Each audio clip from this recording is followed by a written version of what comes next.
Hola de nuevo, en este vídeo vamos a enunciar una de las 4 leyes fundamentales del electromagnetismo, que es la ley de Ampère, y vamos a aplicarla a un ejemplo concreto. La ley de Ampère se escribe de la siguiente manera.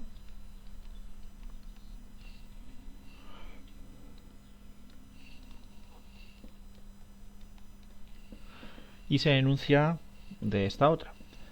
Dice que la circulación del campo magnético a lo largo de una curva cerrada es igual al producto de la permeabilidad magnética del medio multiplicado por la intensidad de corriente neta que atraviesa la superficie limitada por dicha curva cerrada. Ejemplo. Imaginad que tenemos una superficie, una curva, y aquí puedo definir un vectorcito diferencial de L. Y esta curva genera en principio una superficie que viene dada por esta lámina plana, en principio plana, aunque no tendría por qué ser plana.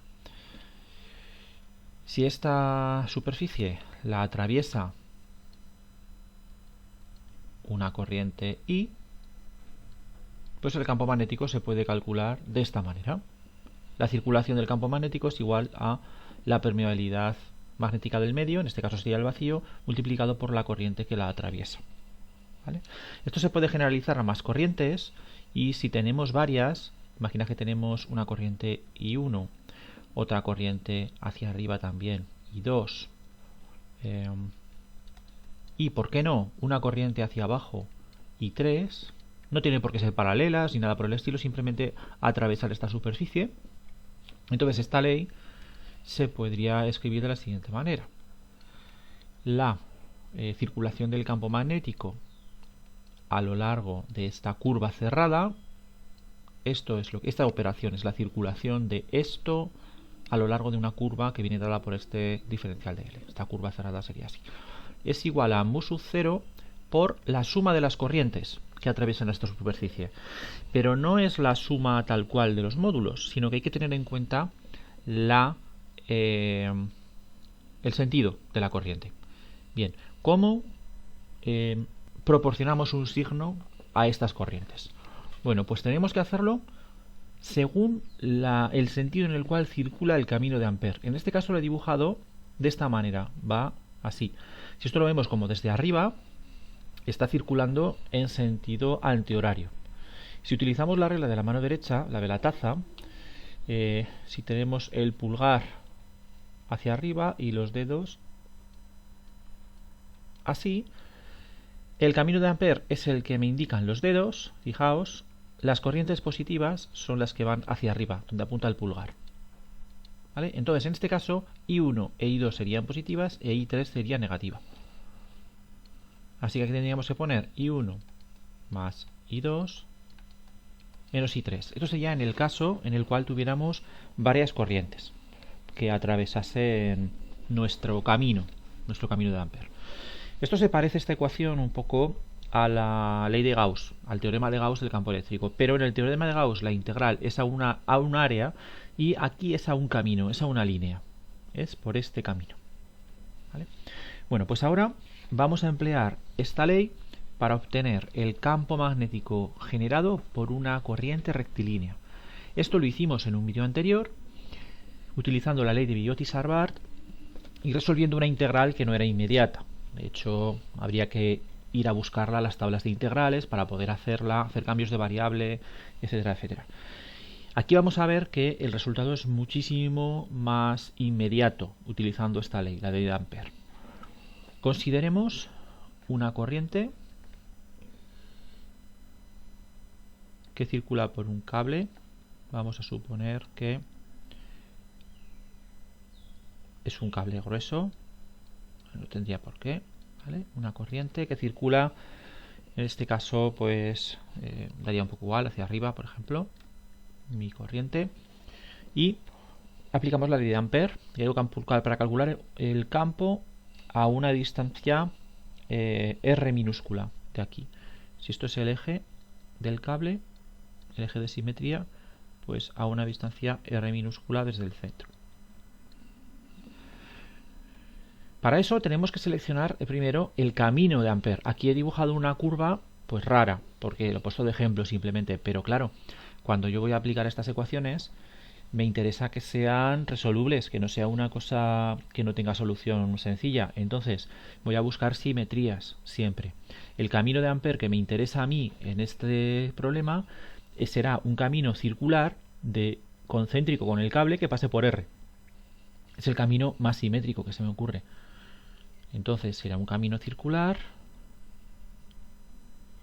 Y como ya tengo el sentido de la corriente, voy a elegir recorrerlo en recorrer el camino en el sentido en el cual la corriente es positiva. Es decir, sería, si esto es la parte de fuera, ¿vale? Si digamos que aquí no vería este camino, ¿vale? Esto va por detrás, pues el diferencial de L sería hacia mí en este punto, ¿vale? Sería diferencial de L. Y ahora sí que aplicamos la ley de Ampere.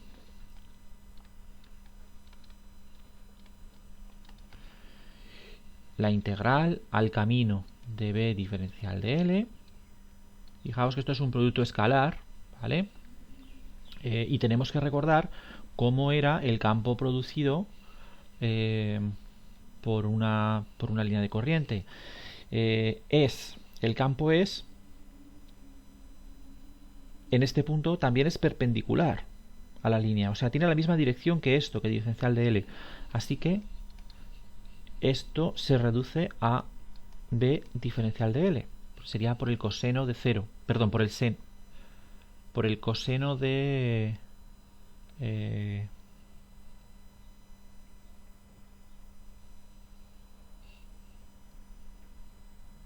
eso es, por el coseno de 0. Que sería por el coseno de 0, que es 1. Y por simetría, en todos los puntos de esta circunferencia, de este camino, por simetría, el campo va a ser constante. Entonces lo puedo sacar fuera de la integral. Y no me queda más que la integral a un camino cerrado de diferencial de L. ¿Qué es? La longitud de este camino. Es decir, el perímetro de este camino. Si está a una distancia R, no es nada más que 2pi por R. Esto sería simplemente el cálculo de la integral. Y ahora utilizo la ley de Ampere. Y digo que el resultado de esta integral es igual a mu sub 0 por la corriente que atraviesa la superficie delimitada por el camino, que sería esta superficie. Y la corriente es I. Y ya está en el sentido correcto, porque lo he elegido el camino así. Así que de aquí puedo despejar el campo y me queda que es igual a mu sub 0 por I dividido para 2pi r. Exactamente el mismo resultado que obtuvimos utilizando la ley de Biot y Savart, pero de una manera, como os he dicho, mucho más directa. Pero es que esta ley es mucho más potente, porque podríamos calcular el campo magnético en el interior del hilo.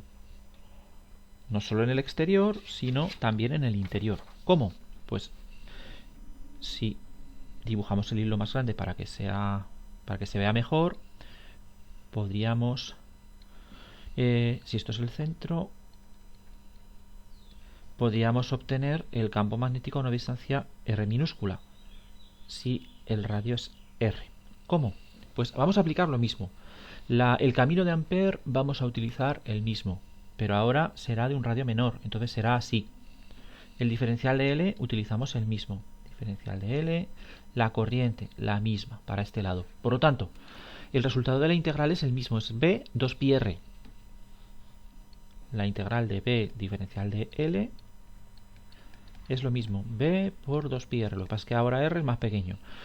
Lo que cambia es el lado derecho. ¿Por qué? Porque la ley de Ampere dice la corriente que atraviesa el camino de Ampere, o la superficie delimitada por el camino de Ampere. Y ahora no es toda la corriente, toda la corriente recorre todo el hilo. Ahora es solamente la corriente que atraviesa este área de aquí, que no es toda. Entonces, ¿cómo calculamos esa corriente?